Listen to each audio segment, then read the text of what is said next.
Hey everyone, what's going on today? This is Griever back here, bringing you guys the latest behind the bar reviews. This week's chapter is for 7 Deadly Sins, chapter 279, entitled The Ringing of the Victory Bell. Not that victory bell. No. This is the victory bell. This, to me, when I read the chapter, I thought to myself, okay, the ringing of the victory bell. What is that going to entail? Does that mean the battle's over but not quite? Are we going to jump over to something else? I mean, anything could happen. The cover page it was all about Matrona and stuff like that, and Gelahart, and so there's no indication that this is going to continue with Mail. Of course it does, but sometimes you just got to read a little bit into the title and try to visualize what is the chapter title saying. In this case, it's a little literal, but anyways, we move on from that, see the first couple pages, and it's just, alright, so this is a pretty solid fight. And for everyone complaining about the length of this fight, I know I'm doing the same thing. I complained last chapter review and the one before that this is kind of a waste of time. We need some actual fighters into this battle to make it worthwhile. Otherwise, this is just a big drawn out, like, where are we going with this? We know they can't win sort of idea. But, on the other hand, it was brought to my attention about 3 or 4 days ago. After I was trying to catch up on some videos and such, and on YouTube with other YouTubers and such, and I was just having to play a video game, and I came across King of Lightning's review for one of the episodes of 7 Deadly Sins Season 2, and it was the Escanor-Estarossa fight. And everyone was losing their shit because everyone was waiting for this. Everyone was waiting for this fight to be animated. This is where Escanor became a badass, even more so. This is where we showcase Estarossa is still no match. No one's a match for Escanor. Now, what happened? Well, it was animated, and it was 4 minutes long, maybe. I mean, that's the problem with this, is that the studio that has the rights to this, so just, I know I'm ranting a little bit here, guys, but just hear me out. The anime. Think about the anime. We all wait for our favorite mangas to be a TV series, to be an anime one day. And we want it done right. We want it done by a madhouse. We want it done properly, done completely filled. If you're going Toei way, then you get a bunch of filler stuff. If you're going madhouse, you're getting some of the best animators. We want that, though. Don't we? Don't we want that? Don't we crave that? Right. So, the issue here is that the more they draw out this fight, the more chances that it's going to be a big, epic, animated fight. An episode worth of a big, animated fight. If they end this too quickly, it's just going to be another Escanor-Estarossa disappointment. And I don't want that, because this male character, this Estamel, he's awesome. He looks really cool. As I said, he looks like a Resurrection Arrancar from Bleach.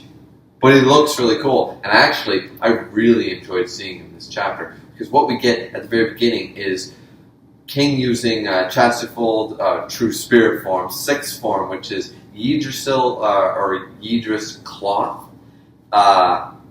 Yggdrasil being usually, for one thing, it's a Digimon Sovereign. Another thing is it's usually in Norse mythology, it's the Tree of Life, that kind of thing, something like that. It's the Knowing Tree, it's the Great Tree.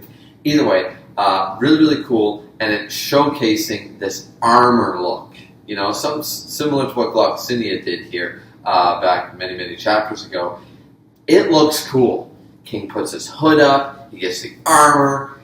It actually looks cool. And the fact, at first I was like, what's going on? It's because he's short, they're trying to make a short joke. Like, they give him these, pauldrons, sort of like as though King stepped into, a knight's, plate mail leggings that were too big for him sort of idea.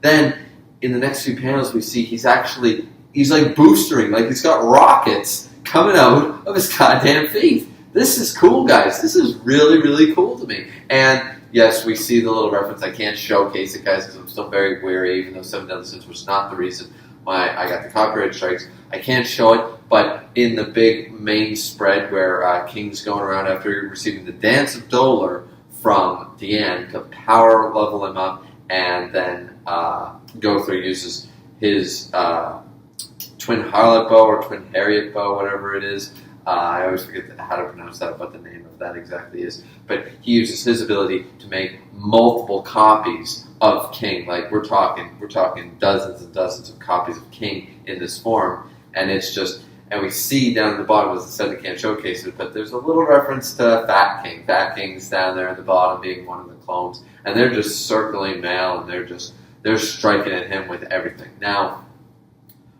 one of the things here is I'm like, okay, this is actually pretty badass. This isn't just one, fuck off attack and done. No, this is actually strategy. This makes sense. Power up the Fairy King, get him into an ultimate form, confuse the shit of the enemy with Gotha's ability, and continuously increase King's power with Deanne's dance. This is making so much sense to me. I like it, guys. I like what they're doing here. At least they're showing some strategy. This isn't just one reaction after a big Kamehameha blast that didn't do anything to Esteban. But one other thing. I know I can't showcase once again. This is getting really irritating all of a sudden. I might just bite the bullet in a few more chapters and start showcasing at least a couple panels here, guys. Because this is really irritating me.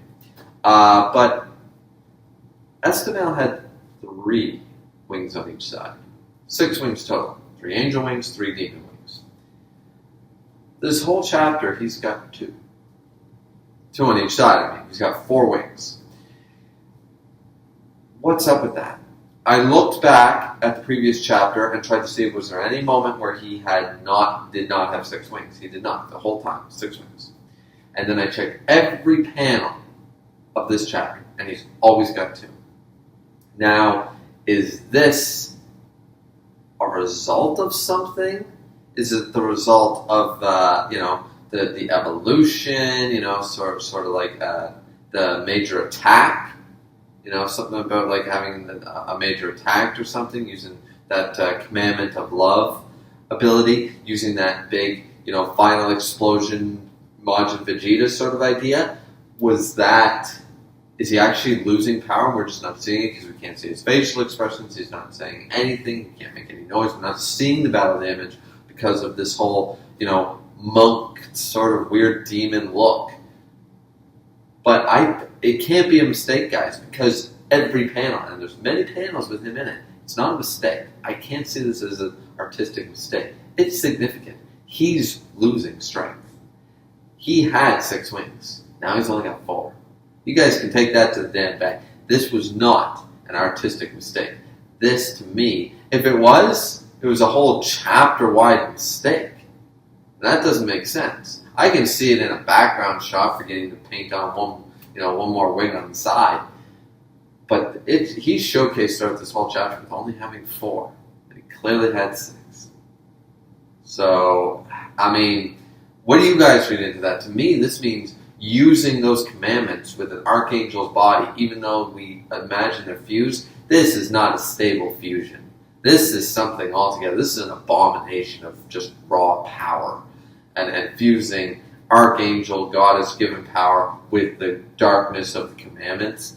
It's got something wrong with it. He used one of the commandments' abilities, and it took away his wings, and no one notices. As far as I can tell, I reread the chapter a few times. No one notices this fact. So I am concerned about what does the wings signify. To me, once again, signifies loss of power. He's eventually going to use up all his strength, and it'll be a kind of an awakening moment when he finally does run out of juice. Maybe we've all been clamoring for Merlin, Escanor, Meliodas, Bond, someone to show up to save the day. Maybe they will actually toughen it out. Maybe they'll survive long enough here for Estemal to actually run out of gas. Hard to say. Anyways, we do see what the chapter is actually named after. We see the supposed victory bell, but in this case, it's the Bell of Truth. Now, I do like what Gotha's explanation here is that he's actually harnessing the commandment as what it is. This is where the interesting comes. They have not just reduced the commandments to just a simple power boost. They've actually still utilized them, which is great. This is really, really cool because we see the Bell of Truth. The symbol disappears, and once again, utilizing the commandment as its true purpose. Once again, the bell of truth. So all the copies of King disappear because illusion magic can't work. It's all about truth, the true power. Now, is that very convenient? Yes. And is it very situational? Absolutely. So, like, this does not work against Meliodas, Escanor, anybody with just real power, just real raw strength. This commandment is useless in its current bell form. He rings the bell, and all the illusions and all the, what he's seeing and stuff disappears. So really it only affected Gother's magic. Gother's, as he puts it, half-hearted magic. I'm like, it's not half-hearted. It's just that illusions, memory manipulation, sneaky shit like that ain't gonna work with the bell of truth out basically on the field. So, I mean, I'm okay with that. But it just seems like I like the concept, but it is very situational for this fight. For, like, if Gother wasn't fighting, if it was King Diane and, I don't know, Escanor or Meliodas or Bon, this wouldn't work. This would have no usage. The other three commandments would have a usage, sure, but this one would not. It's very situational. But I kind of like that because he's got 4 to choose from, so he's switching battle modes. And we do see that once again after he gets rid of all the illusion stuff and Gother says, okay, we can't do this sort of thing. He uses the next commandment. He switches battle modes. And what is it? It's the Scythe of Silence. Okay, this is Monspeed's commandment, guys.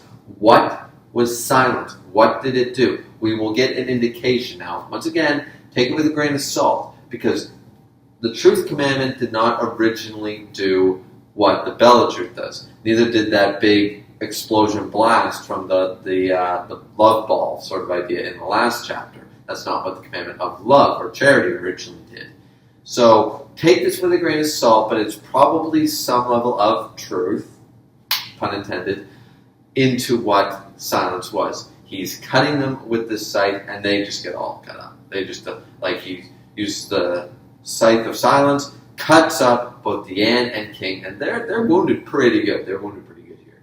Now, Deanne right away tries to activate heavy metal, to cure herself and things like that, and realizes her magical power is not working while the scythe is zooming all around them. Then this is where King goes, okay, what's wrong? And then his armor starts to crack and stuff. And that sucks because we did not see enough of King's form. I always like the hooded things. That's why sometimes I like to play Sith if I'm ever, playing a Star Wars game sort of idea, because the hoods, man, the hoods, you always look like a badass with a hood. So King's ultimate badass looking form is gone.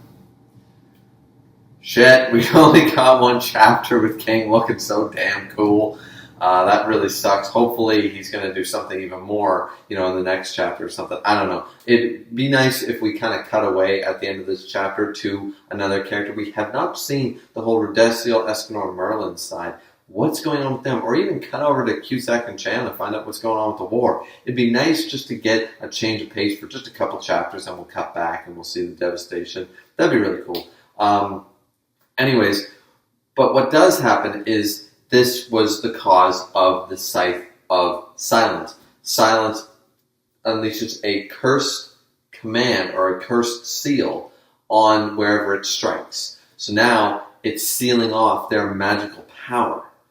And Gother recognizes this. So this must be very, very close to what Monspeed's commandment was able to do. The commandment of silence must have been able to seal off other magics or other magical abilities. Now, did he have to touch them, kind of like the scythe did, to be able to activate this ability or something? I mean, that could explain a few things, but it does not explain why he would not have utilized this to its full extent. There might have been a lot more involved than something a scythe like Estamael is able to do here. It would be something probably a little more difficult, I would think, or something that could really backfire him on Speed. That's why he didn't utilize it, because you would think, in the Battle of Meliodas or the Battle of anybody, he would have tried to, seal full counter, for God's sake. Seal revenge counter, seal full counter, seal it all. You'd think he would have tried to utilize this ability way more. Though, when you think about it, we did not see a whole lot of him in battle so much. We saw a past battle where he became an Adora, which is just badass, and the rest of it was really situational, more about protecting Derriere and that kind of stuff. So, I'm just saying that this could be a potential, but I doubt it's as easy as Monspeak going up and finger. Okay, your magical power is blocked. So I'm imagining that this is like the OP version of that commandment, kind of like a buffed version. But either way, that means Deanne and King can no longer use their magical powers. Okay, well, this really sucks. And then this is where, Estimail's like, well, now that everyone's down for the count, I'm just going to, use my love ball again, sort of idea. Then we have a lot of people calling it a Chaozu moment. I'm calling it Android 16. Because it's so reminiscent between two characters, this became Perfect Cell versus Super Saiyan Gohan when he went SSJ2 after Android 16 died. This is a homage to that. It must be. Because there's so many similarities. People are comparing Gother to Chaozu in this thing because the whole I've got a bomb in. The first thing when I said, oh, that's what Merlin was talking about. That's what Gother and Merlin were talking about. Like, I can't perfect on your design. What I want is I want a giant, red ribbon bomb inside of me to blow up Cell when the Super Saiyans can't win. Same idea. That's exactly what Gother wanted. Gother wanted a big devastation. And the description for this bomb is devastating when you consider it. Used 4 of the great chemicals, and people will read some stuff into that, but that'll never be mentioned again. 4 great devastation chemicals. So basically, the most volatile chemicals that make the biggest bang, 4 of those. Okay. With Escanor's Sunshine as the base. So literally a miniature sun with 4 of the worst chemicals and most devastating destruction chemicals in the world, plus magnified to their maximum ability, infused because of Merlin's infinity magic. Yeah, I'm glad the way this turned out. Because if that damn bomb did not work against Estimail, I'd be pissed. That's got to work against Estimail. That has to work against Estimail. That has to work against literally everybody. If that didn't severely damage or kill everything short of the Demon King or the Supreme Deity, I'd be actually pissed that they would create such an amazing bomb. The only thing it's missing is, and when you trigger the bomb, it triggers Revenge Counter. That's literally the only thing this is missing to make it even more devastating. So, I'm kind of glad what happens. Gother pulls a Chaozu moment, grabs onto Estimail, and is just like, Mel, I'm very sorry, but I cannot let you continue doing this. For the sake of my friends, I wanted to save you, but you're going to kill everybody. I just can't let you do this. We get the whole description of what the bomb is, and then all of a sudden, boom! Gother just falls to the ground, and he states he weighs an amazing amount. He goes, my body weight has just dramatically increased. I can't even lift myself. And that's when he gets a vision of Nadja. And we know, oh man. This is actually pretty heart-wrenching. We know, he even states, what makes it heart-wrenching is not that Estimail used, of course, another very situational, perfect commandment for this fight, which is the case of the incense of purity. Which, once again, what did purity, the commandment, do? We don't really know. I'm guessing it keeps one's true heart pure, what their heart truly desires, keeps them honest. In a radius, when they touch them, I don't know. I've never seen, once again, we never saw Derriere or Monspeak use their commandment, so we have no idea the true nature. The bell of truth is much different from Galen's commandment of truth in a lot of ways. So, take a grain of salt of what the commandments actually do, but for right now, these are situational and they're kicking everybody's ass. So now Gother's down on the ground with this incense of purity that is tricking him into seeing Nadja. Now, he even recognizes it. He looks and says, this is impossible. This can't be. However, he goes, I know that this has to be an illusion from a commandment. But still, could it actually be in the slightest chance with a million equations, could it be her? could it actually be you? And Gother starts to tear up and stuff, and you're just like, no, man, I get it. Like, it's easy to sit back and be like, no, Gother, you even recognize that's not her. Of course it's not. Not just dead. She's dead forever. She's not coming back in the middle of a fight with a crazy archangel that went rogue. Not happening. But you can feel for the guy. If you read that long backstory with Gother, and that's what 180 his character for me, this feels like tying everything up just like a, oh man, like I get it. I get why he's stunned for a moment. It's just like, you know what? Like, I know this is an illusion. This can't be real, but for God's sakes, it feels so real. I haven't seen her face in 50 goddamn years. Can I please have this moment to just believe for 1 second that it could be true? Like, that's basically what he's after. He just wants to believe beyond a shadow of a doubt. He knows logically it's not possible, but he just wants to believe it for just a moment. And I gotta give it to him. I cannot fault Gother for lying there being like, I've missed you, Naja, I've missed you so much. I'm for it. I can't criticize Gother in this moment. But what happens next? Like, okay, so we had the whole Android 16 moment, and was it going to be like the bomb didn't work? Like, we took the bomb out, it can't work. Shit. And then it gets blown up? No. He's probably still got the bomb. I guarantee he's got that bomb. But right now he's incapacitated. He can't use the bomb. So now it's like, okay, well, that was like a Chaozu moment where it didn't go off. That was like an Android 16 moment where he didn't blow him up. He just incapacitated him. Then, they're like, well, he's going to use that love ball again. Elizabeth, you got to heal the wounds. She won't make it in time. Shit, we don't have the magic powers. What are we going to do? Gother, what's wrong? Damn. And then, Oslo, just like, I'm going to protect the king. And he just jumps up, big open mouth jaw, and he's just like, I'm going to swallow this guy. Screw this.